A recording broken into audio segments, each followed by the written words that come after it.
Hello, welcome to What is Engineering from a Geological Engineering Perspective. My name is Donna Beneteau and I'm a professor in Geological Engineering.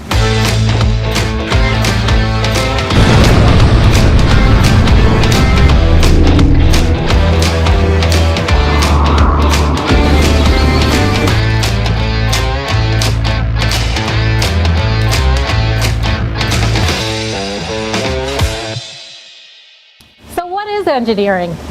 Engineering is applying science. So in geological engineering, I think we're the stewards of the Earth, of this planet. So that means that we're looking to take care of what's under our feet. So that could be sedimentary rock, igneous, metamorphic, water, and maybe eroded soil. In this video, I'm going to introduce you to 4 activities to help you get to better know the natural resources in Saskatchewan. We have 8 different disciplines of engineering at the University of Saskatchewan, and within the department I'm in, CGEE, we have 3: civil, geological, and environmental. So again, I'm a geological engineer and I love rock. And the rock at the University of Saskatchewan is really cool because when they started building the campus, they found this limestone in a quarry north of the campus. So if this rock is limestone, what does it tell you about Saskatchewan, how it was formed? So why do we need mining? Why do we have to keep filling a planet with holes? It causes CO2 emissions, we have global warming. There's a saying, if it can't be grown, it must be mined. So in order to keep the quality of life that we want as humans, we need to be extracting resources. We're feeding families around the world by making their crops more fertile. So my question for you is potash a sedimentary, igneous, or metamorphic rock? So why do we care when rocks are sedimentary, igneous, or metamorphic? The obvious reason is if we're going to mine the rock, we need to know how nature concentrates the valuable minerals based on how they were deposited. That is how the geologists build the puzzle of where to explore for the different minerals. These are all rocks that are mined in Saskatchewan. I expect that you figured out that the potash and dolomite were sedimentary. Saskatchewan was actually covered by an ancient ocean, and these would have been deposited when the ocean dried up. So here are some of the other cool rocks we mine in Saskatchewan. So we saw the potash and the dolomite. This is sandstone. And what's interesting, even though these 2 rocks look the same, if I sprayed water onto this dolomite or limestone, it would just drip off, but the sandstone would just absorb it and absorb it like a sponge. So that's why the petroleum is stored in sandstone deposits. Then we have potash. In the ancient ocean, there would have been mud, and when it settled out, it formed mudstone.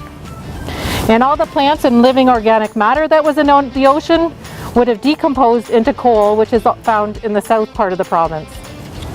A new exciting discovery in Saskatchewan are the diamond mines located 60 kilometers east of Prince Albert. And this is a core from the diamond mine site. That's called kimberlite, and that's igneous. And then we actually have an operating gold mine. SSR Mining right now has the Santoy mine. And if you zoom in on this rock, you can actually see visible gold on the rock. The yellow off to the side is pyrite, which is called fool's gold. And if we didn't have the actual visible gold, we might think that's gold. And this is a rock from one of the copper mines in Canada.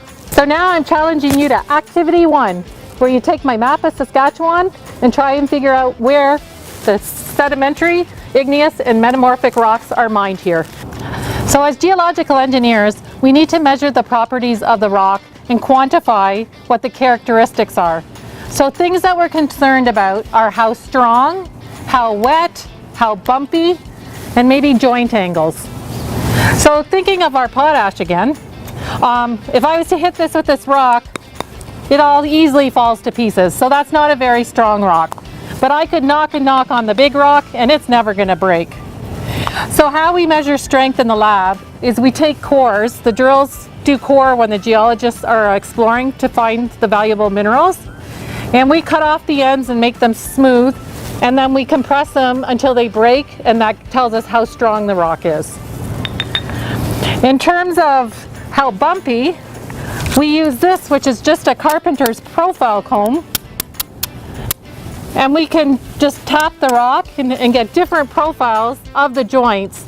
And if a rock is really bumpy, imagine another piece of rock on top. It's going to be harder to slide off than if this was perfectly smooth like the top of this rock is. The other property that's super important about rocks is joints. And I love this folder here because obviously before there is a big wedge of rock that was in here that's fallen out. And if we can kind of estimate what the angles of the joints would have been. And why this is so important is because if we're trying to tunnel through the rock, let's say through a mountain or in a mine, we need to know if these wedges could fall down and injure our workers or our equipment. So then we design support based on the size and shape of the wedges that are in the mine. So here's activity 3. Go to your garden, go explore your neighborhood, find a boulder and describe it. So my colleagues and I, our interest is in extracting the rock, but then the mineral processing engineers go on to extract the rock into its pure form. And if you look up close, you can see all the different elements in the periodic table. To point out a couple of really cool elements on the periodic table, we have gold. I got the little nugget when I was in Dawson City a couple of years ago. They still find gold in the streams there. I really like mercury because it's liquid at room temperature if you look at an old-fashioned thermometer. Here's a diamond in its natural state as it would have been taken out of the ground. It's from the Acadie mine and the Northwest Territories. Everything we use is either mined or grown, so if it didn't come from a field, here it is on the table, purified. And it's up to the other disciplines of engineering to figure out what to do with it. So a rock mechanics lab, which is where I work in geological engineering, we have different saws and different drill bits so that we can prepare rocks to the shape and size that we need. But I just went into my garden and I used one of our rock saws to just slice different small rocks. As engineers, what we really need to measure as a property of rock is density, which is just mass over volume. So imagine all these rocks around us. These all have a density of about 2.7 grams per centimeter cubed. Remember my rock from the Santoy gold mine that has if they extracted the gold, it has a density of like 19 grams per centimeter cubed. So if they purified the gold and filled a truck that is made to carry 2.7 gram per centimeter rock, the tires would probably burst and the axles would probably snap. So I'm going to leave you with a project that I'm working on. I'm building a historical database of the mines in Canada since Canada was formed.